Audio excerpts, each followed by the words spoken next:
4 reasons people buy in a row. Everybody, every customer, even you. It's pain now, pain later, pleasure now, pleasure later. Period. Anything you're selling. That is why people buy in that order. So if you've got a product that's going to solve their pain right away, that's where you're going to get the most influence right away, very quickly. I love that one. Freaking gold nugget from Mr. Myers. Mr. Myers breaks it down from violin virtuoso to Christian rock star groupie to selling chickens. Chickens in a trailer. Zero sales training, zero education, zero formal sales training. I think that's probably the bigger part of stuff. Amazing. Welcome to the Small Business Safari, where I help guide you to avoid those traps, pitfalls, and dangers that lurk when navigating the wild world of small business ownership. I'll share those gold nuggets of information and invite guests to help accelerate your ascent to that mountaintop of success. It's a jungle out there, and I want to help you traverse through the levels of owning your own business that can get you bogged down and distract you from hitting your own personal and professional goals. So strap in, adventure team, and let's take a ride through the safari and get you to the mountaintop.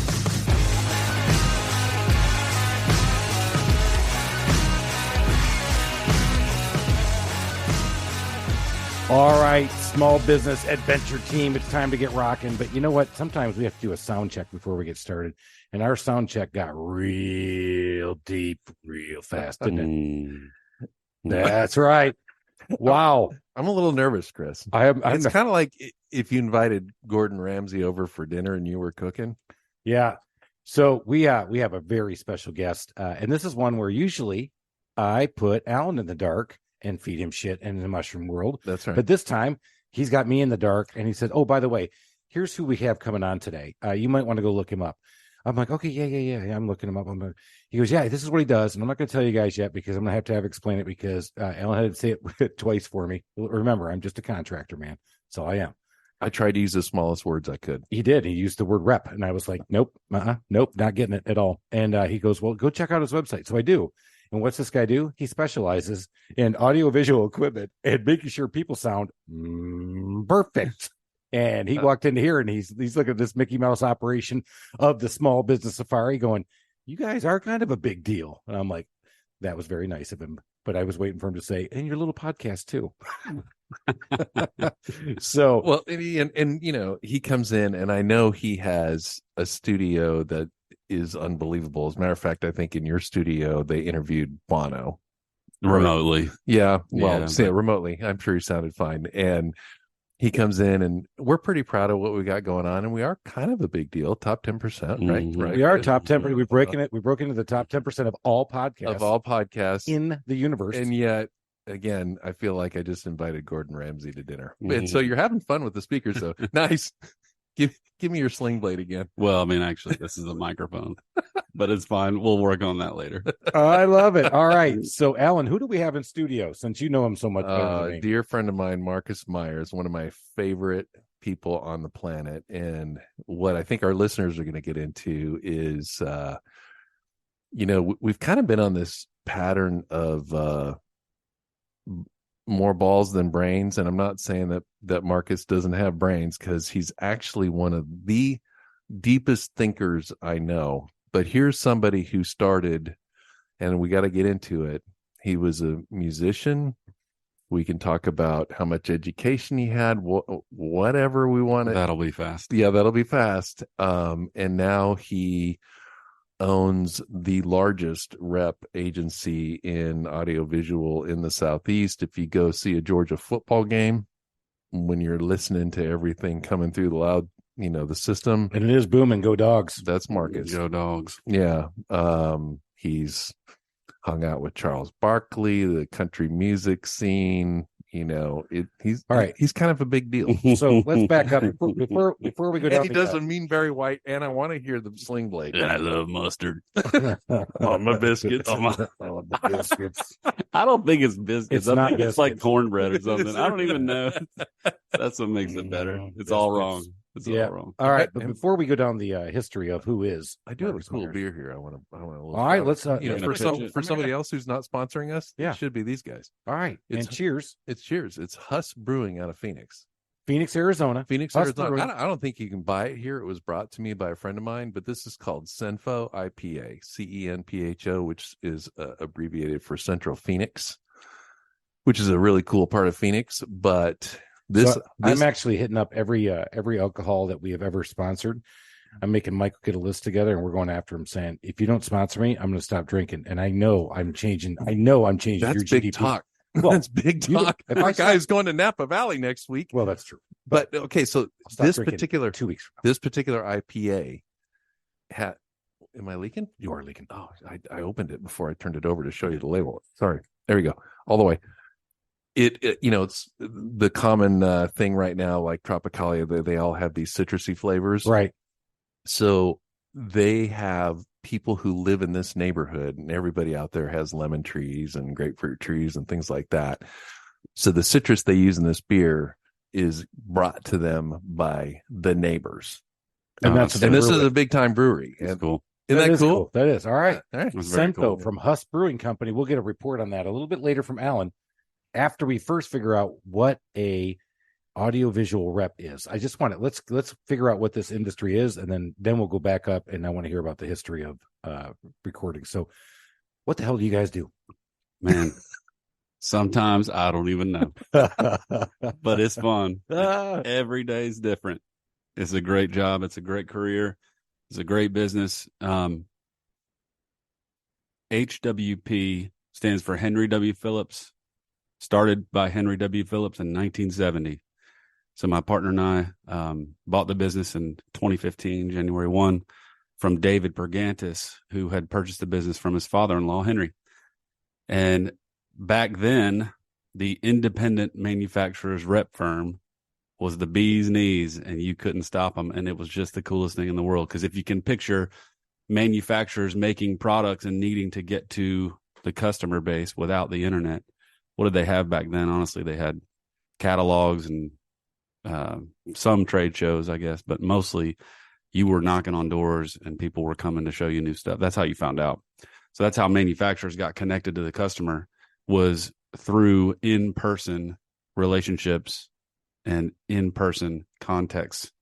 And so the options out there for a manufacturer are essentially to have a dedicated sales force working strictly on salary for that manufacturer in the whole country, or sometimes even in the world, but in the country for sure. And so depending on the size and scope of that manufacturer, they might benefit more from the independent manufacturer's rep firm model, meaning if manufacturer A is making shoes and another manufacturer is making shorts, instead of having one or maybe two sales reps in a 6-state territory in the Southeast, they can actually share my team of 5 or 6, or in our case, 9 different salespeople out in 6 states selling audio, video, lighting, got it, IT, security. So an independent manufacturer's rep firm refers to essentially a third-party sales team. So the cool part about that is that when you connect with that customer base, you're sending your products into the territory through a team of people that are exclusive to that category. So in our case, if we're selling microphones, we're selling Shure Incorporated microphones, the #1 microphone brand in the world. And can't tell you how thankful we are to partner with them. Incredible company, incredible legacy, the best products in the world. Some fun history there we can talk about, but in partnering with HWP, they utilize our 9 outside sales reps in 6 states, but we also don't have another partnership with another microphone company. We're exclusive to that microphone. So they can trust us to not have any conflict of interest walking into a customer, taking their new product or old product or the needs that they have to the customer base. They're confident that we're selling their product every day. But what's neat for the customer is that rather than only seeing a dedicated Shure salesperson, maybe twice, how often do you need to see the microphone guy? Not often, right? You know the product. So because we have at this point, I think right now we have 15 partners, 15 manufacturer partners. We're much more valuable in that sense to that customer. because when we call them, we have 15 different products to offer them. You're a one-stop shop. A little bit. We're definitely, and we can get into this a little bit more. This is how it kind of progressed over the years and how my partner Trey and I really pushed what we do to the next level. But prior to the internet, as an independent manufacturer's rep firm, we were personally bringing in products to show them, demonstrate them, and the customers needed us to come tell them about the stuff. The manufacturers needed us to take the stuff to the customer and tell them all about it. With the internet and the scaling of access through the internet to data, both sides said, hey, I can get some of the data and some of the info.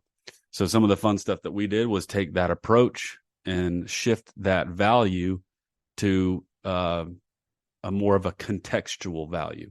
So there's a great book out there called The Challenger Sale, which we talk about a lot in our company. We've all read it. It's fantastic. And it was a study and a book written over the 08, 09, 2010 era when... Lovely time. Yeah, lovely time. Lovely time. Yeah. But what a great book. This guy went in and interviewed all these CEOs and said, hey, who killed it for you on your sales team? Who was the guy that really made a difference, guy or girl? What was it? I think there were 7 or 8 different types of salesperson, whether it was relational or the technical knowledge-based guy, all these different types of salespeople. And hands down across the board, they all simply expected that relationship salesperson to be the top dog, especially during this downturn. Like, who knows the people? They know the people. That's great. They're bringing donuts. But what the book really talks about is that the most profitable, valuable salesperson type was this challenger type. And it made total sense because... Do you know about this, Chris? Nope. Great book. I'm digging. I'm writing it down. Man, great book. I don't remember the author, but the guy that made hay during that time was not the guy that was relational and brought donuts and hung out. These companies were surviving and they were trying desperately to find new ways to make money. So the guy that was the most valuable was the guy that came into their business and challenged the way that they looked at their own business, challenged the way that they looked at the industry, challenged the way that they did things, and said, I think you might be doing that wrong. Here's what I'm hearing out there. Here's what I think might work for you guys. Oh, by the way, I sell some stuff. So great twist on what traditionally had been, hey, you've got the relationships. And so as a rep firm, that book made a big difference to us because relationally, prior to the internet, rep firms ruled the roost and all manufacturers wanted rep firms and they were top dog because they had the relationship, because we're regional. Gotcha. Yeah. No, you're right. You had to change your model completely because I got the data. Yeah, I can look up. Sure. I'll pick the microphone I need.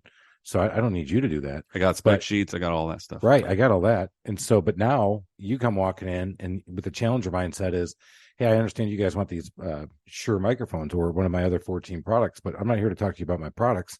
I'm here to tell you, here's what I just heard about what your competitors are doing. Yep. Hands down. That was a big shift for us. That was a big deal. So we started to train our folks on how to actually sit there with a prospect and talk to them while they were looking at their laptop, while they were looking at their computer. And it was a really interesting kind of role-playing year or two for us, just working through that shift to what we do, because now the customer has all the information. So 50 years ago, they had none. Yeah. Now they have it all. So how are we going to be valuable? How are we going to matter? So, and you guys are, and just to be clear, we're all B2B sales here. That's what we're talking about. Yes, sir. Yep. Yeah. All right. So we spend our time calling on the B2B, the channel they call it. So if you have Georgia, for instance, the University of Georgia, the stadium there, HWP was not the company that designed and installed the system. That was a company called TSAV. We simply called on TSAV and got them to pick our stuff, got them to pick the stuff we represented. And so across our 15 lines, which they were different back then, but across our 15 lines, we would say, these products work together here. These are going to work great here. Super honest approach, but a real value add based on that challenger concept. I'm fascinated because it's not a business model I understood, and I hope people are picking up what he's putting down and what he's doing. And it's a really different and interesting business that we're going to talk about. It's a super interesting business, and normally I think we spend a little bit too much time on people's backgrounds before we get into what they can bring to the table. But I think one of the things that's amazing about Marcus is how he got to the point of being where he is today. It's an unbelievable ballsy story. All right, so let's get my ADD head off going down the business path. Marcus, how the hell did you get into this business? I mean, where are you at from one originally? point, That he is was a funny he story. was a musician.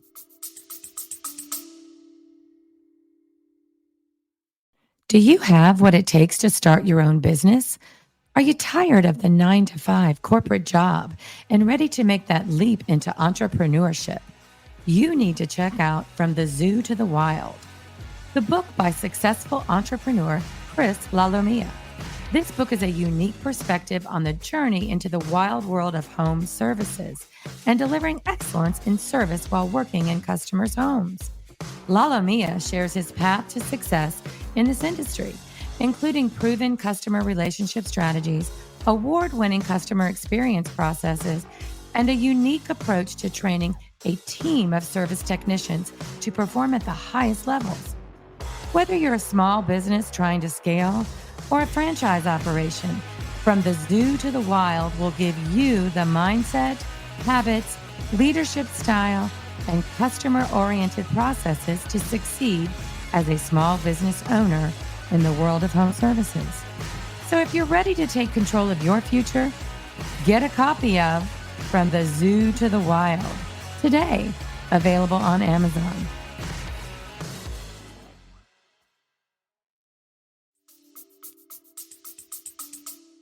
Yeah. At one point, for a lot of points. Yeah, It for a was lot of about points. 10 years. At one point, for many points. Yeah, it's a fun story. You It were really a is, touring man. musician. Yeah. At 9, I started playing violin. At 16, I was asked to be in a Christian rock and roll band playing violin. So I jumped into, I jumped in. Chris's eyes are like No, dinner back plates right this now. truck up, Yeah, right? bro. You just said I went to a Christian rock band with my violin. Yeah, dude. Yeah, Yeah. I was rocking my violin. I'm That's like, right. all right, Charlie Daniels. This devil went down to Georgia, and he's out here rocking a violin. Yeah. I was waiting to hear. I was shredding the guitar. Oh, yeah. I'm a mad singer. All No, right, man. It was such a weird process. And the funny part about the story really quickly is, I think you'll get a kick out of it, is from 9 to 16, I'm playing classical music. So I'm not even playing bluegrass. I'm not even like playing by ear. You know, they teach you to turn your nose up at that stuff. You're playing what Bach wrote. And if you're not you can, pound sand. You're playing what he wrote, the way he wrote it. You don't take any liberties. don't be a hillbilly. We play Bach. Yeah, we don't talk to who those were people. where were you learning? So I grew up in Columbia, South Carolina, and the University of South Carolina had a great strings program. Wow, Incredible. And between junior and senior year, I actually attended governor school for violin at Furman University. oh my gosh. Yeah, But at this time you're playing nothing but classical, nothing but classical. and you liked it. I liked it. because I they got the chicks in high school. no, not in high school. Are you kidding me? Like strings are like below marching band. I mean, it's bad news, Bear. Did you play marching band, Chris? No. Okay, good. But he said you get the chicks. I'm like, no, dude, I don't think so. Unless he's playing That's with a my bunch of dry chicks. sense of humor, Chris. Do I Oh, need to wow, draw I'm a catching on freaking picture for you? sarcasm. Good Well, Lord. it is a podcast. Okay. Sarcasm really plays through the radio. I really did well. make a step up into the chick world with the Christian band, but a very slight step up. I mean, Christian band is not necessarily a whole lot cooler. Yeah, so I watched Almost Famous, and I've watched Dirt with Motley Crue. So I'm thinking that's what your whole Christian rock band travel experience. Oh is God, no, yeah, no. absolutely not. Yeah, all No, right. but it was amazing. We had a great time. But being invited to come in and play with the band was the funny part of the story, because in classical music, you play what someone wrote for you. I'd never improv'd. I'd never made it up on the spot. So when they invited me to come to one of their practices, they gave me a tape. That's right, people, a cassette tape. Yeah, Yep, with the pencil and the rewinding yourself and all that. Yeah. So I put that in my room, spent like 4 hours writing my parts for the 3 different songs. How funny is it? It was terrible. You hear about all these rock guys who would say, "Oh, I can't read any music." You actually wrote your music. I don't know if you caught that. I think that's the one thing that clearly is the one thing I want to bring out. We're going to talk about how dumb he is because he didn't go to school, but clearly how smart he is because he was able to play the violin and do that, because that is a serious talent. And they talk about, mathematicians and sometimes geniuses play musical instruments because it tickles both sides of the brain and it really allows you to demonstrate creativity, but yet have a technical background. So clearly you got some stuff going on, brother. That's awesome. It was fun. And it is kind of fun to make that connection to the creativity that came later in that business world. So those things have absolutely been connected.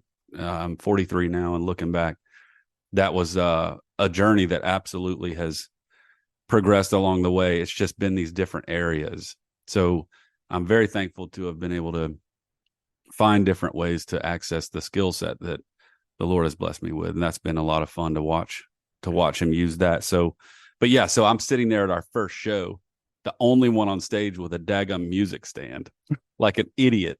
And they're just playing along, and I'm like reading the music, and they turn around halfway through the song, and he's like, "Bro, it's your turn." With the violin solo. Yeah, he's like, "Solo, dude, solo." And I looked at him and I was like, "Man, I didn't write that. I didn't write a solo. I didn't write a solo." And he's like, "Oh, it's good. It's cool. Don't worry about it. We'll get it next time." So it was pretty embarrassing for there for a little while, but I picked it up. I then about a year later picked up the hammered dulcimer, which is a cool instrument. That's the one for the chicks. Hammered dulcimer. Also not, you're looking for a result here that's gonna happen in that I met my wife out on the road. And it happened. She loved the violin. Hey, can you come see my hammered dulcimer? That's right. I don't know if I brought this up, but I've seen Almost Famous and Hair with Motley Crue. So again, I think that's how your whole life was, right? Pretty close, pretty close. It's just instead of panties dropping, they were throwing Bibles up there. So we were just excited to see Christian rock groupies. Totally different vibe. Very different. I haven't seen that movie yet. Lots of coffee. Like, let's go have coffee. That's what we did. We had a lot of coffee. All right. So you were how old when you started touring? 16. Oh boy. Yeah, we were driving around in an 18-passenger van, no AC. We'd have the sliding door open on the interstate.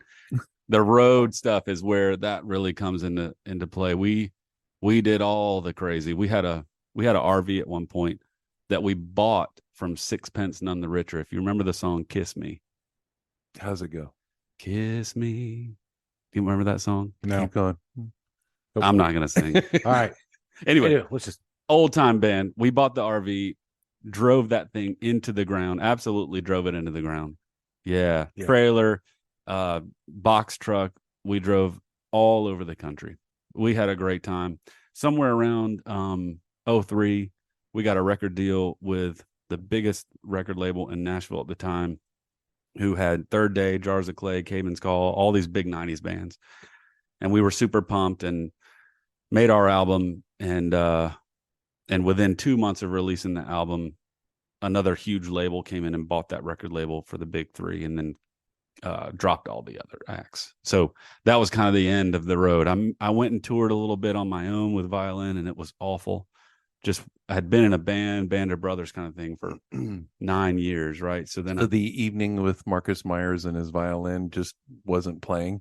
No, it was like, I tried to align it to like I tried to align it to like the Vagina Monologues, because I thought maybe violin Vagina Monologues would make sense, but no, it didn't work. The night with Marcus Myers. And so wait, there's so many violin things I want to roll into, but all right, but let's get I gotta roll into Lindsey Sterling. I mean, this chick is killing it right now. Yeah. I mean, she's dancing around playing the violin. I of course she's good looking, but she can play. Can she really play and dance around? Oh my God, she's amazing. I've never been. Can you play and dance? No, no.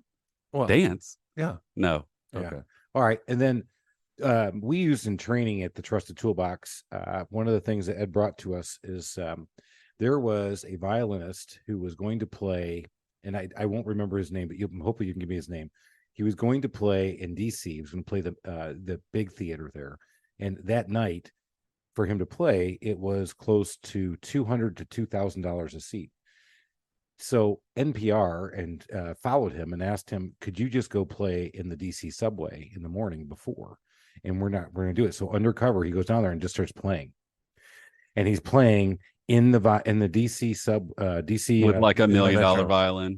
With $1 million violin. Yeah. And he got dollars. He got one note that says, I know who you are. You are amazing. Can't wait to see you tonight. He said, so the thing we brought up in our training with this violinist was know your audience. And so when you walk into a home, and we're a carpenter, we're a drywall specialist, we're a plumber, know your audience. And are you worth $200 to $2,000 a seat, or are you worth quarters and pennies? That's cool. And that's a really cool way to kind of tie in to this. But he's a very famous violinist that I should know. And was it Itzhak Perrone? No. That's who I would have guessed, but even if you would have, I'll have to look it up after the podcast, or I'll drop it somewhere. But because in Germany, when he's really popular in Germany too, and so in that place in Germany, it's like even crazier, more expensive. But anyway, the point is, he plays violin. I said I had to go everywhere, and I'm doing it anyway. So here we go. So you get off the road, you come back home, and you go, okay, violin. I can't actually crush it and go top 40. Go pop music. I can't play with Whitney Houston. I can't tour. I couldn't do it. And at that time I was getting married. So I knew, my wife and I knew we wanted to have a big family. And you either do three things as a musician. You're either writing music, so you're making money off of publishing from songs being played, and you get a piece of it every time it's played, kind of thing. Or you're doing studio work, or you're traveling. And I couldn't write to save my life. I couldn't do studio work. I just was terrible at it. And I didn't want to travel because I knew that in order to increase your income traveling and have a family, you just got to travel more. So I knew that that was going to backfire. So didn't have a college degree, didn't even go to school. Went to Carolina for a couple of weeks. And by the time I was in the music program, Pell Grant stuff, scholarship stuff, getting paid to go to school, but if you miss the first 3 Friday rehearsals, you lose it all, kind of thing. And I mean, we had shows every Friday. And you were on the road. We had shows every weekend. So you had to choose. You were living life though, bro. I mean, it was great. Right? I mean, you want to talk about learning. You could go to school in a protected environment and learn to play music, or you could go do what happened to you. Yep. And you had to learn I can write my music. Then I had to learn to improv. Then I had to learn to be with my band of brothers. And so what did you learn? Your skill sets you were learning there was how to work within a team. How to improv when things don't go your way, how to change a tire when the tire goes flat, how to because my job was not just to play the damn violin, man. Sometimes my job was to, hey, man, do you know how to fix the spark plug? No. And we learned about people. I learned everything about people. 10 years, so many people. So you got so many tons of, I mean, that education alone right there is something where college wasn't going to teach you all that. No, and I was 4 years younger than everyone in the band. We had a management company, and I was a good 8 or 9 years younger than all of them. I was the youngest in the whole crew, out of Columbia, South Carolina. So I got to watch and learn so much about building the business, about them building the management company, bringing on new artists. So got a lot of that. Came out of that super discouraged, but also kind of like, man, I'm only 26. It was actually pretty cool. I got 10 years in this whole world, but I wasn't 40.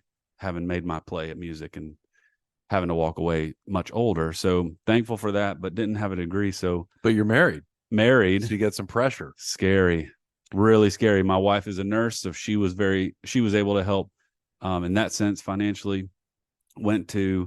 Always had a second job, by the way. 10 years, the entire time I was in the band, I had a second job. Okay. So I had all the things. I knew all the things. Yes. You were working with people, all kinds of different skills. And was able to just prove to her I was a prepared provider. And that was something that was and should be important to most men. But walked into that marriage. She completely trusted me. I wasn't sitting there on my ass doing nothing. So, did a lot of looking, a lot of thinking, didn't want to waste a whole lot of time knowing that a lot of that stuff out there just required a degree. At that time, a lot of it did. So walked into selling insurance. So I knew about people. I knew I could talk to people. I knew that the sales thing was a low barrier of entry, right? It's not made for everybody, but it certainly welcomes them all in the beginning. Right. So you're welcome to come in and try it. Welcome right? all comers. The cage match is on. It's on. And guess what? The cage is open. Good luck. Bro, speaking of cages, so I picked up with, I don't even remember the name of it, it was terrible. It was one of those products that they just throw people and lead gen cards at you, and you're selling not great stuff. So I was walking into hair salons and hitting up single moms for $8 a month, disability policies that'll maybe pay them. I mean, it was awful. 2 separate times I met in a trailer with chickens in the trailer. Like the second time I was like, all right. The first time I was like, okay, this is the first time. It's like a story. This is a story. I can tell it. The second time I was like, F this shit. I'm out. You know what? I think I got to find another one. I can't do this. Walk into another trailer with a bunch of chickens. I was so miserable. I see one more chicken. If I miserable. If I see one more chicken in a trailer while I'm trying to sell insurance, gosh, out of here.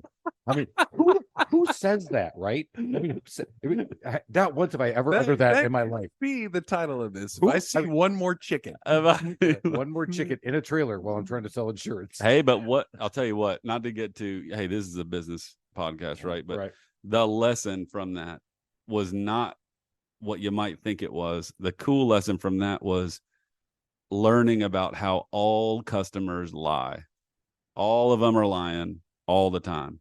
If the lips are moving. Not that you think less of them. No, they're just lying. So I'm sitting here having spent 10 years, in music and relating to people, and for the most part in what we did, we could sit and trust somebody and see him the next year and see him often because we're playing the same kind of venues. But man, when you start selling somebody something, that was very different. It goes from trust to distrust and maneuvering and a lot of things there that they're influencing behavior. So when someone says something, you begin to learn that what they're saying is either interest in what you're selling or a throwaway comment to try to get you to leave kind of thing. So it can be nice. Everyone's nice. But one thing we learned, and about 10 years ago in the business I'm in now, heard this from somebody, but 4 reasons people buy in a row, everybody, every customer, even you, it's pain now, pain later, pleasure now, pleasure later, period. Anything you're selling. That is why people buy in that order. So if you've got a product that's going to solve their pain right away, that's where you're going to get the most influence right away, very quickly. I love that one. Freaking gold nugget from Mr. Myers. Mr. Myers breaks it down from violin virtuoso to Christian rock star groupie to selling chickens. Chickens in a trailer. 0 sales training, 0 education, 0 formal sales training. I think that's probably the bigger part of it's stuff. Amazing. The education, I think that's a throwaway, really, because he got educated, man. 9 years on the road doing what he did, dealing with people and all the stuff he did. But I want to get into this now because you got into this business. You've never done Carnegie, Sandler, no sales training. You figured it out on your way. Yeah. In fact, from insurance, 6 months in, I was physically ill every day. Like, this is just terrible. So I called a buddy of mine. Chicken disease. Yeah, I probably caught it from the chickens. Yeah. Friend of mine said, man, just bail out Friday. Come over here. I'm helping this company move into a building, and we're doing tile or something. I knew how to do all that stuff. Lots of musicians doing extra stuff, right? So I went over there, ended up that it was an audio video integration company, one of the channel companies we were talking about, the B2B. So they were doing churches, house of worship, AV install, and then they had a production side of their company that was doing live touring and stuff like that. So as soon as I realized what they were and who they were, man, I just started getting to know all of them, worked there, moving them into this building, probably maybe 4 months, something like that, and was painting one day, and I had always painted. I just got to the point where I'm not using the blue tape that everybody's got to use. Don't need any of that. Don't need drop cloths, but had always just learned to be excellent at what I'm doing. My dad taught me that. Work hard, be excellent. So I'm in the CEO's office painting his deal. We've gotten to know each other a little bit. We're just talking. He sold insurance for many years, so we're connecting on that. Anyway, we start talking, and he's watching me paint, and he teaches me something so cool. I spent, a good week or so in there just hanging out, doing the tile in there and the paint. And he said, man, you know what means the most to me about what you're doing? he said, your attention to detail, that you want to do a good job, you're working hard. But what that means for me is this job in particular, this painting a job, a lot of people can do that job, but you're doing that in a way where I can watch, I can visually see trust in action right now. I can trust that what you're going to do is amazing. And if I can't trust a man with $1, I can't trust him with $1,000.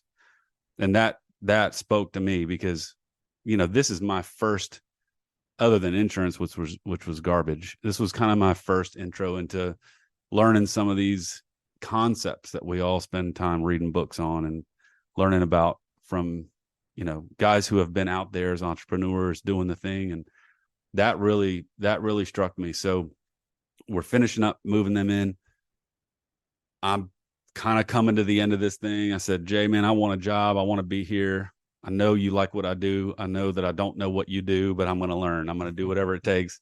He said, man, I just don't have anything for you. And I said, well, I'll see you tomorrow.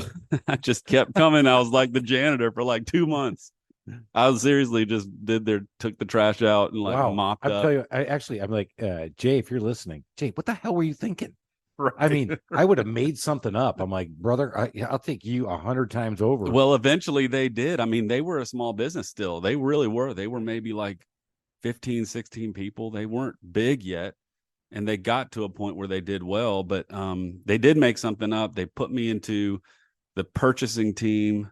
I think they gave me $30,000 a year to be on their purchasing team, and kind of slowly over 4 years worked up into purchasing manager, and then started managing projects all over the country. And then 08, 09, boom, it was just, so that just dried up. And we tried to do some online store stuff because that was starting to pop, e-commerce. So did that for a little bit, but man, I was like, this ain't going to last. This isn't going to be good. So here's where we're here. We're here finally. Thanks for being patient. One of the two partners at Miller Electronics, who was the independent manufacturer rep firm for Shure microphones, or Shure Incorporated, that sold microphones to me as the purchasing manager. We had coffee one day. I was talking to him about minimum advertised price and all the rules about what you can market on your store, right, online. And he stops me and he goes, look, man, I appreciate it. I get it. But I got to tell you something. I was sitting there this morning and just thought about you because I got a job in Atlanta. I think you'd be great at it. I know you love Nashville, but I want you to interview for this job in Atlanta. And it was the sales rep job in Atlanta, one of two. At this time, I'm living in Nashville, I'm married, and I knew that this company was just going to tank, and no fault of their own per se, but they're in a market where giving to the church kind of dries up at hard times, right? So there wasn't a lot of business for us out there. Touring was struggling. So I took the job, so thankful. October 2010, moved my family, 2 kids, to Atlanta to start this job at Miller. That's where I met my future partner, Trey, who was the rep in Birmingham at the time. And come to find out, the guy that hired me was the partner to another dude, older guy, that was no good. So about a year and a half in, I told Trey, I said, man, I'm sorry, I got to head out. And I went to another firm, HWP, with the intent to purchase that one day. And Trey's boss, the other owner, ended up, frankly, screwing him out of becoming his partner. So he called me and said, let's start a firm. And I said, man, let's buy this one. It's fantastic. With all the money you had? No money. All right. No money. That's the next part of the story. So let's go back to, I write music. I just don't play music. And so you had the foresight to go to this company with the intent of buying it. Talk a little bit more about that. Of course, with, as Alan has so eloquently put, not a pot to piss in. That's what I would have put.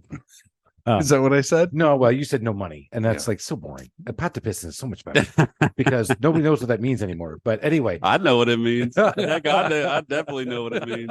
Right? That's it. What, back in the Depression? Yeah, dude. That's right. Not even a pot. Piss poor. You're piss poor. Yeah, you literally were peeing, and you didn't have a pot to put your pee in. That was real bad. That was when it was real bad. That's right. Yeah, good. All right. So how did you see that? So I'll be honest with you guys. so much of my story, I'd rather have you lie. No, yeah, right. So much of my story is in my world. I credit this to the Lord, but so much of my story is being someone who learned from my dad how to always work hard and how to always be excellent at what you're doing. And boy, especially nowadays, you are going to stand out. And what happens from that, regardless of what you believe, is that opportunity comes from that. It's a combination of preparedness and luck. Exactly right. We just heard this a couple episodes ago with Jen Gore Cuthbert. Remember her? Yep. The Gore Law. That's right. Pain Gore Gore Law. pain. She said, all I have to do, because you're a little bit younger than me, and you're a lot younger than Alan. So Hey, that's not funny. Why are you laughing so hard? So I'm drunk already, I guess. It's just the bourbon. Yeah. that's what we're doing. That's what we do. But isn't that funny how often that comes up? And you just talked about that. And I'm sure at some point your dad probably said, Marcus, you can't get into something for nothing. You got to work hard. You expect to have it all right away. Because we've heard that every year. Yeah. My dad heard that from his dad. I heard that from Yeah. my dad. I tell it to my kids every night. Told them last night. Do better. Do better. And then of course my daughter always fires back at me with, Dad, well, back to Father's Day. Hey Dad, can you make me a mimosa? I'm like, well, sure, kid. She goes, I mean, not to make you work on Father's Day, but if it wasn't for me, you wouldn't have this day. So yeah, that's my kid. She's Bro. definitely smarter than me. She is awesome. This kid has streets. All right. So, Yeah, she but does. you saw it, you worked hard. And again, amen to that, because that's people at the end of the day, it still just comes down to, sometimes it's just freaking hard work. And you got to pay attention to detail. You had to practice for hours and hours. You just don't pick up a violin and play. Trust me, I tried. And you can't. It's hard to do. So here you are, you saw it. So opportunity meets hard work, and here we are. And so how did you see that?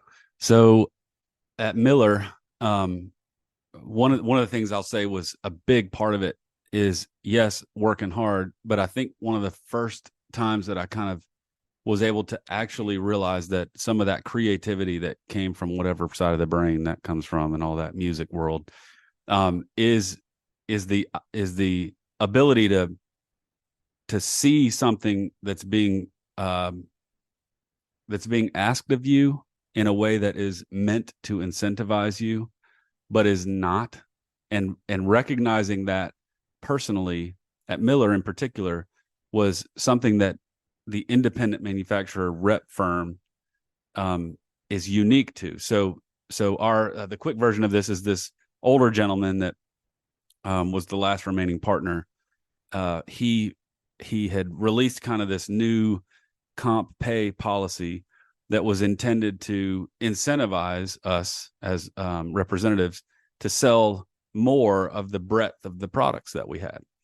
But he sort of miscalculated in the sense that he ended up kind of just being a math guy. And so he put together a plan that was just calculating certain things. If you sold more of these, then the percentage, I won't go into it. It actually de-incentivized someone like me because I saw that for what it was. So it was the first time that I realized my brain was not only able to look at something just simply as a salesperson, but actually question and kind of challenge that initial intent and say, hey, this is actually completely backwards to what you're trying to get me to do. And when I brought that to him, this guy was pretty awful. He honestly was just cruel and mean and awful about it. And I won't go into that, but he didn't listen, didn't take it into account, and then kind of was belligerent and, go away and just do what I tell you to do. And so it was the first time I really felt like, man, I believe that I could actually do this better. And I think at some point that hits certain people in a certain way. And at that point, it didn't hit me like, I'm going to go start my own business. I'm going to go do this myself. But when the opportunity came along to interview with another firm in Atlanta, because my customer base here had become very quickly impressed by me and those relationships. Right. Again, back to your hard work, and you make you're networking, you're being kind to people, you're being good to people, keeping those options open. They're the ones, your customers actually brought this opportunity. They did. They did. So this doesn't come from being a Sandler trained killer, right? Mm-mm. He's just a good, honest dude. Yeah, it's like the story of the washing machine salesman that takes a vacation and they pull up Billy, who's the technical guy, and he's just legitimately helping people on the floor. Right. And they promote him into sales, and he starts being trained all the sales techniques, and his sales numbers go down. Like at some point you're just helping people, and if you lose track of that. So there was some of that was also inherently here in the fact that all I did was just honestly work hard for folks. And so the most valuable thing about a salesperson, especially in the rep business, especially in our business, but anywhere, is the idea that we need to be free employees for that company. You're not a prospect because I'm the hero and I've got the thing that you need and you want, and I'm going to sell it to you. You're the hero. Your business is the hero, and I'm going to come in and talk with you about why I do what I do, how I do it. And oh, by the way, I've got some things in my trunk. The next little bit that we'll talk about the rep firm model is that we actually 5 years ago started another adaptation to the rep firm model. And we called it the PSO, or Professional Services Organization. So that's the next part of that story, is we have gone from the contextual selling to actually expanding our service offering to the manufacturer community who hires us and the customer community who wants things from us. All right, before we get to that, and we're going to run out of time here soon, I want to go back to this. So you go to this company, you interview with HWP. David Perganis, yep. And David, who's the second generation owner. Yep. With the intent of, I'm going to buy you. He asks. I didn't even think about it. Okay. I simply was a year and a half into a new job, just wanting a better boss. Yeah. So he and I sit down. He says, let's talk. So we hang for 3 hours. We eat dinner in 30 minutes, and we sit there for 2.5. The waiter's pissed off, and we're just having a great time. It comes up, hey, not only am I looking for someone here, but Atlanta's our biggest market. I'm 50, I'm 58. Which is ancient, Alan. Ancient. Sounds pretty spry to me. Okay, go ahead. All right, so in the rep firm world, here's We're one more seasoned. little nugget. In We're the rep firm seasoned. world, we don't own anything. We don't have any assets. So Right. we're what's called a goodwill company. Yep. So the manufacturer is our customer base. So it's hard to buy and sell a rep firm. It's hard to sell it because you tell these manufacturers, hey, these are my guys. And the manufacturers have to buy in because we're on 30-day contracts. Yeah, right. So you are basically we're buying paper. Yes. Yeah, you're buying paper and hopes. Buying right? nothing. But so he had nothing to sell. Right. And so that's why it's smart on him Yep. to say, hey, look, I see this young man starting working early. hard, Yep. and I'm gonna because that's the only way his exit strategy was going to be really tough. That's right. Based on the business model I'm hearing. So he drove that in first thing. And I don't know that he would have, it was a few hours into the meeting. So I think he, needed to get a good feel for me, but it heard a lot of good things. And when he brought that up, hey, would you be interested in this one day? All this stuff came rushing back to me. All these opportunities that had really not presented themselves in the sense that it hadn't all come into view. So he says, I'm looking for this rep, but I'm also looking for someone one day to purchase the company from me and transition into an ownership role. All right, so let's get into the gritty nitty. And that's why, I wrote my book. It's called From the Zoo to the Wild. And of course, Alan, I put him on mute so he can't rip on me. That I get to push my book out there again. But so when this goes down, I don't know how much you'd like to share, but a lot of times people go, I'm thinking about getting my own business, but how much is too much? And what I don't have any money. If I'm working in corporate America, I got my 401k. Do I take all my 401k out? It might be 100,000, maybe 200,000. So did you guys work on terms like an earn out? And I'm getting into some of this because I know some of it, but tell us a little bit about how you were able to buy it. Yeah. And please stop me if there's too much detail. I know we're running out of time, but I also think this maybe is what this is about. So I'm happy to share it because it was such an awesome learning experience. I moved into just selling first. Trey came over eventually when he got screwed, and I introduced him to Dave and said, look, I think we're the pair for you. I didn't want to do it by myself. I honestly didn't.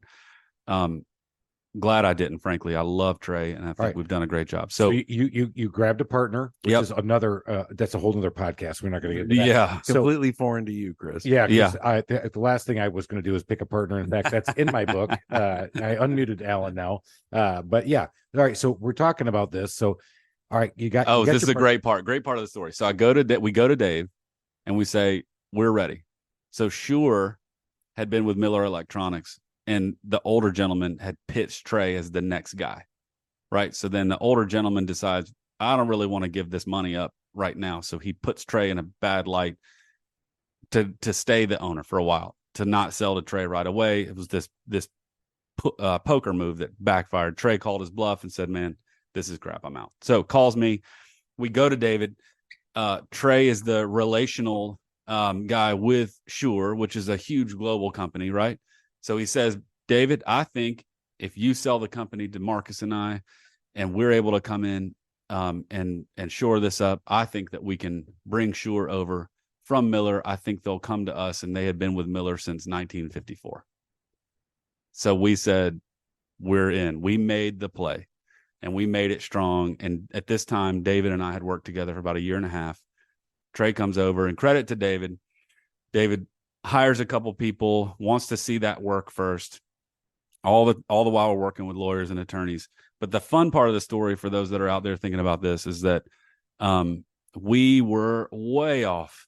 Trey and I had never done this. David had done it. We thought the business was, worth this. David thought it was worth this, way higher. And for the podcast world, put the first hand down by your ankles. Down by your That's ankles. Where you thought it was. Yeah. And David had it up over his head, like every business owner always has. By the way, I'm that guy now. But I wanted to be that guy at the ankles. All right, so go. So we had to learn fast. My father-in-law at that time had sold a couple, 3 businesses. One thing I'll share on the podcast here that was the absolute coolest thing that I would love to share with anyone I can ever talk to is that we were so low down by the ankles. He was way up high over his head. We're talking about millions of dollars difference in what we thought it was worth and what he wanted to get. And my father-in-law said, Marcus, let me ask you something. What do you have now? And I said, I got about, $100,000 salary. And he said, okay, if I came to you and told you that I would give you a business and $500,000 a year, but for, I don't remember what he said, 8 years, you're going to pay me $400,000 back, but you're going to own the business. Would that be a good deal? Would you do that deal? And I said, well, yeah, I think I got a business out of it. Right. And he said, yeah, don't be mad at your money. Ooh, that's a great Isn't that good? Don't be mad at your money. Don't be mad at your money. I would tell you guys, I am not as Christian as Marcus is. I am very mad at my money right now. I am always mad. I am consistently mad at my money all the time, or lack thereof. What does that mean? So for us, it meant this. For us, we couldn't get past this number. It's worth this. It's worth this. We Googled crap. We were young. We didn't know what we were doing. And to David, the number we were giving him was like, well, hell, I'll just run it for 3 more years and shut it down, and I'll make what you're going to pay me. Right. That makes no sense. So we were way off. So this concept of get the business, don't be pissed that you're paying me 400, you're getting 500. So you're still at 100, but you own a business. So we did it. We made a deal that was great for David and was great for us, because in 2 years, we doubled the business. In 2 years. And so I that is what you just heard, guys, is stuff that you just don't get in business school. You don't get on a piece of paper, and you don't get unless you get a personal invitation to talk to Marcus Myers, and you get this on a podcast about the way he thought about this and worked that deal. Go back. If you didn't catch it, rewind it, listen to it again, because I'm 15 years in my business, and guys, I'm not doing this the rest of my life. I am thinking already about my exit strategy and what I'm doing. And I am right now, I'm David, and I got my hands way over my head. And I know that people want to think way down at their ankles, and you got to come out to an arrangement that works, and don't be mad at your money. And like I said, I am mad at your money all day long. Yeah. That's a great story, Marcus. Thank you so much for sharing that one. That's gold right there. I mean, that's like double gold. I can't even tell you how much gold that is. And now he's a big deal. And he is a big deal. I mean, again, HWP, I looked him up, premier group here, and you guys, you're supplying some of the biggest integrators out there. And again, in the manufacturer's rep world. So now these are not names we would know, but we would know your sound and your AV stuff if we went to certain places in the Southeast. What are some of those great places? Oh, yeah. So there's everything from corporate boardrooms to the production company that does the Kenny Chesney tour. So we just went, I don't remember the country act. We just my wife and I hopped backstage and in the green room with one of the country guys recently, just because the production company had all of our gear and we know those folks and they get us the tickets back, backstage to all that stuff. So retail stores, music stores, but we're also in IT and even security. So building automation, security systems, surveillance, anything technology. So great blend and mix of music. So we all want to talk about, I was about to say something really bad. He's a Christian rock dude, so I can't say Starfucker. So I'm not going to say that one. I'm glad you didn't say that, Chris. Good job restraining yourself. Bro, I appreciate that. no judgment. So good. So No good. judgment. But what's the percentage of your business? Because I think that what you just hit on was that you diversified your base of customers. And I think that is the genius of what you've done. You talked about who wants to hear about a boardroom, who wants to hear about IT, who wants to hear about the no. But what's the percentage mix of your business right now between huge venues and IT and networking? So we call it systems integration, production, rental, staging, and retail consumer. Those are the three different categories. And so the systems integration business is probably, 50%, and production would be maybe 30 in the AV side, and then retail maybe 20. But when you throw in AV against security, it's probably something like 70-30 overall. Well but done. the interesting part I would say is didn't really even realize, and this is the shortcoming and something I wish I would have known sooner, but within that first few years of being there, kind of came to the realization that the manufacturer is actually our customer. It's not the customer. So if you think about what the rep firm does, that really Soak that in changed. for a minute. Just blew your mind, didn't it? Yeah, look out. Did you hear me? He just, oh my God, he dropped a book, and now he's talking about, oh my gosh, he's talking about, oh my God, the manufacturer's your customer. All right, I'm ready. Yeah. So the manufacturer not only cuts us the check, but without them, we have nothing to offer. So we have to be valuable to the manufacturer first.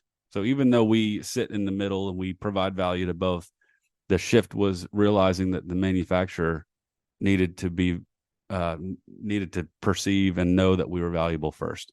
And that's only heightened since the internet, but that's where we shifted to the PSO. So now not only are we sales as a service, we're technical expertise as a service, logistics as a service, marketing as a service, events as a service, all this great stuff that's an expansion of what we do regionally on behalf of these big, huge manufacturers. They just can't. There's too much dirt and there's too much stuff in their regional sales manager, who's our boss, says, man, I want to put on an event, in Atlanta. Who's going to do that?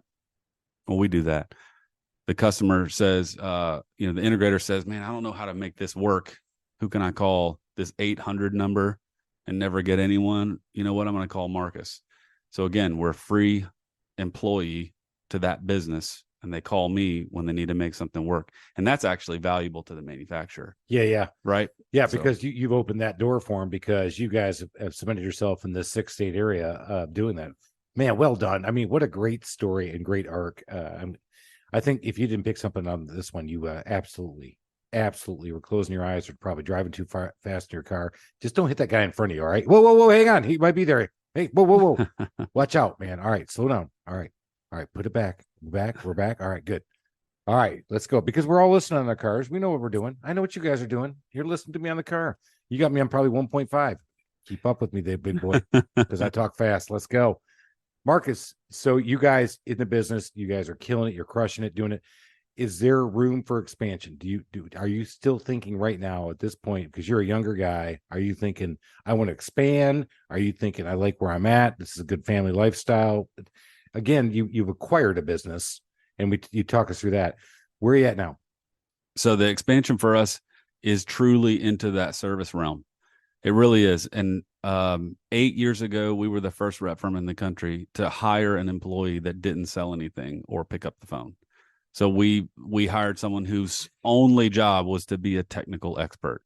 So when we did that and realized the value that brought to the manufacturer and then also the customer base, we said, man, we're onto something here. So I got to believe in your business. It's just, we talk about computers moving so fast. Your business is working so fast. Fast. The fact that you've already gotten ahead of it like that, I mean, it's like he's writing his own music again. And now, for what it's worth, we're creating revenue streams around these additional services. So where the traditional independent manufacturer's rep firm was just simply seeing a commission check, which was a percentage of the sales in our territory, we're now offering technical services and commissioning events, things that allow us to bring in revenue from both sides for different things that we do.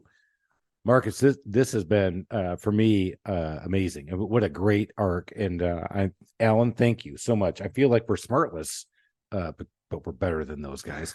And you brought in a secret guest, and I have really enjoyed talking with Marcus. And again, for our listeners, I think this has been amazing. You shared a lot of stuff that you just don't get, man. We talk about this all the time. You can go to school all day you want. You can go to school for 8 years. You would not have picked up what you just picked up in the last hour. So figure it out. Listen to this stuff. This stuff's good. But Marcus doesn't know about the 4 questions, I don't think. Well, you probably didn't tell him. So I'm not, you know what? But he's already given us one because he gave us the book, The Challenger Sale. That's one. Oh, so sure. Flush my question, but go ahead with Sorry, Alan. Yeah. Alan's question is such a throwaway. It's such a podcast. Probably the one everybody listens to and writes down. But go ahead. All right. Go ahead with your 3. To be fair, the last 2 books I've listened to are because Alan's question. I just don't want to tell him. Oh shit, I just did it again. Hey, Michael, take that out. Hurry up. That's funny. All right. So you told us about the Challenger Sales. So that's the book. Okay. Is there another book right now that you would tell somebody to go read for our audience, either looking to start a business, scale a business? I'm not sure. I'm not sure you're going to like this one. I will tell you this. I'm a big believer in studying temperament. So I'm just going to say it. The temperament side of Myers-Briggs and DISC, I've done all that stuff. The number one, hands down, most valuable thing that I found, not only in influencing behavior, but just in general, overall understanding yourself and others and how you communicate, is the Enneagram. And there's a book out there called The Story of You about the Enneagram. And it is an incredible book that can help and allow you to immediately start to discern someone else just through discussion, just through communication, and then be able to orient to their. I hope you're hanging with us right now because we're bringing Marcus back. He just hit me because I'm a huge discophile and still thinking about the Enneagram, but I'm still such a disc dude. It is such an important piece for the way I run my business, and he just drops that one right there at the end. So I knew you'd like that. Oh, I'm telling you, Marcus is awesome. a high D, double D. High D, secondary C. But I'll say this: the Enneagram, straight up, Chris, is like disc on crack. You will not be disappointed. It is shockingly impactful. Oh my God! All right, I've had it suggested to me. All right, people, go out there, check it out, because I'm about to do the same thing. I'm going down the journey. I might be doing a little ayahuasca. I might do a little Aaron Rodgers, get into the cave and get all negative, whatever, and then figure it out. But I think I got to go there because I've been a big disc guy for, I've been in business for 15 years. I've been doing it for 12 with all my people. Yep. Everybody in my company has been disc profile. Incredibly helpful. Yeah, but the Enneagram. All right, man, that's a good one. All right. Number 2 question. See, I said number 2. Thanks. Question. Yeah. Because that's what I think of your first question. Number two. No. All right. What does number 2 do for you? All right, let's go back to it. What is the favorite feature of your house? The favorite feature? Because I'm a home remodeler. I'm a renovator, handyman. I love my house. What's Marcus the has feature an of your awesome house. It's pretty awesome. It is pretty awesome. The favorite feature. It's not AV. I'm going to be. The favorite. No, it's like it might be his garden. It's the garden. It's the garden. Bro, I'll show you all the pictures. Anti-AV. It's out of this world. I can't do technology every second of my life. So I get out in the dirt, and it is fantastic. Oh, my God, the garden. So, people, that is so key is what he just said. You can't be so focused on your business 100% of the time. Can't do it. It's not healthy. I do. I think about it all the time, but you got to have that release. Yep. And even while you're digging in the dirt, man, or playing in the pool, or drinking in Tahoe, or going to the Pro-Am, or going to a winery in Napa, or average weekend. Yeah. So you got to have time for yourself. That's awesome. That's awesome that you work in the garden. And that actually is a huge fit because I was waiting to hear maybe I had a violin room, I had a music room, or the man cave. You'd think he'd have the best man cave ever. And I have 4 daughters. We missed that on this whole podcast. I don't get anything unless I'm in the bathroom. You know what? Back to no pot to piss in. Yes. I seriously, one of my buddies, he was the 6th, and he had 5 older sisters. Oh, The dad, right? There was not enough bathrooms in the house. The dad we used to line up and piss in mason jars in the back of the garage because we could never get into a bathroom. And we saw him out there. I'm like, what the hell is that? He goes, I don't know. And now everybody knows. So there you go. Mason jars in the backyard because Dad could never take a piss. I will tell you just real quick, not to be too cheesy, but the garden thing is not just the escape. I've learned this too. There's still so much value to knowing yourself through DISC or Enneagram, and knowing that there's still the component of being able to have action that accomplishes something, but it doesn't have to be this big, huge, massive business owner thing. So I struggle just kind of sitting around, but the garden is a great way to go do something and see some results. I think that, and I talk about this all the time with my guys in my business, is when I worked at the bank, every night I used to throw my briefcase over my shoulder, get in my car, my Mercedes E, and then out of my parking spot with my custom suit and my cufflinks, and I'd drive home. And guess what I got to show for it? Nothing in the briefcase. Zero. Yeah. Now I don't have the Mercedes, I don't have the cufflinks, I don't have the custom suit, but my guys get to send me pictures of what they did in houses, and we are truly extraordinary individuals working and doing remarkable activities in houses every day. That's right, bro. I got done telling them that this morning, because isn't that so rewarding? And that is, I tell you guys, for all the money I used to make at the bank that I wish I would have made again. No, you still sound kind of bitter. No, not bitter. Bitter? You're not bitter. I'm hearing this. Someone told me 3 weeks ago, shared joy is double joy. That's it. Yeah. And it's so true. Yeah, I love shared joy is double joy. When I see these pictures of some of the stuff that my guys do, and I mean, I'm pretty handy, but these guys just kick my butt. But the fact that we have a company that does this stuff, and that's what I told them. You're doing something pretty cool at my house coming up. Yeah, we are. We're going to do some really cool stuff at Alan's house. By the way, he is very excited. Private barbecue mustard on my biscuits. Mustard. You know what? I think I need to just skip the customer service question and go right to the end. I want a DIY nightmare story. A DIY nightmare. And I don't want do to it yourself. Yeah. Oh, dude, big green egg, hands down. What? Oh yeah. Yeah. Let's go. It's the great turkey disaster of 2017. That's how my family knows it. Oh my god, dude! It was too big. The turkey was too big for the egg. My dad comes over, just dumps oil on it. The drip pan is too small for the turkey. The thing's just dripping everywhere. So all the flames come up. Everyone starts screaming. I'm back in the garden. I come running back, and there's a 6 foot, I kid you not, 6 foot tall torch coming out of the top of that egg. And the horror. It's right next to my house, and my wife is screaming like, the house. I mean, it was awesome. So I like hurl the thing open, which made backdraft, all the flames come out. My brother's arms, just all his hair on his arms just get burned off. I throw the water on it, which is also terrible, but it worked. So it didn't put the fire out. And my father-in-law said, so this turkey is just black. I mean, just completely black. And he said, well, how long has it been on? I said, about half an hour. And he said, is it black on the outside? How long was it black? I said, a couple minutes. He said, just finish it. Finish the cook, 225. Sure enough, it was awesome. All that black char held in all the moisture. So I just peeled the char off, and it was amazing. There it is. You want to learn how to cook on green egg? Go to YouTube. You can check out Marcus Myers. Yeah, that's great turkey disaster of 2017. I highly recommend singeing the shit out of your turkey and then cooking it. Singe it first. It'll hold the moisture in. You heard it here first, people. Marcus, this has been amazing. I have enjoyed this. I hope you did as well. And if you didn't listen to something and pick something up, shame on you. But again, don't hit somebody. All right. But can you go out there and give me a review, man?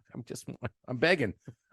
Is that bad? It's bad sales, right? I should be confident. I need more confidence, as Coach John says. But I just give me a freaking review, will you?